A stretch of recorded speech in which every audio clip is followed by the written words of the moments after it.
The Bible in Tagalog. Mga paboritong talata sa Biblia. Ang pag-ibig ay matyaga at magandang loob, hindi maiinggitin, hindi mayabang ni mapagmataas man, hindi magaspang ang pag-uugali, hindi makasarili, hindi magagalitin o mapagtanim sa kapwa. Hindi niya ikinatutuwa ang gawaing masama, ngunit ikinagagalak ang katotohanan. Ang pag-ibig ay mapagpatawad, mapagtiwala, puno ng pag-asa at mapagtiis hanggang wakas. Marahil ay narinig mo na inirerekomenda na habang binabasa mo ang mga talatang ito, dapat mong palitan ang mga salitang pag-ibig ng iyong sariling pangalan. Narito ang isa pang pagpipilian. Ituring mo ang bahaging ito bilang isang paglalarawan ng pagmamahal ng Diyos sa iyo.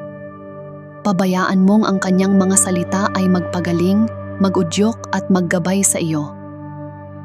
Pabayaan mong palakasin nila ang katotohanan na wala nang makakahiwalay sa iyo mula sa kanyang pagmamahal at hindi kanya iiwan.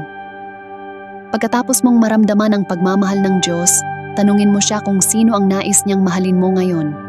Maaring isama niya sa iyong isipan ang isang taong kinakailangan mong patawarin, sapagkat ang pag-ibig ay hindi naghahabi ng kasalanan. Maaring ipaalala niya sa iyo na magdasal para sa isang kasamahan sa trabaho na iyo'y iniiwasan, sapagkat ang pag-ibig ay matyaga. O maaring pilitin kanya na dalhin ng pagkain sa mga bagong kapitbahay o magdala ng pagkain sa isang pamilyang nagluluksa, sapagkat ang pag-ibig ay magandang loob.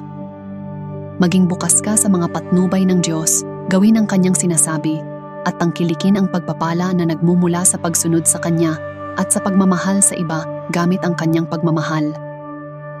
Salamat Panginoon, dahil Ikaw ay pag-ibig at hindi ka nagpapabaya sa amin.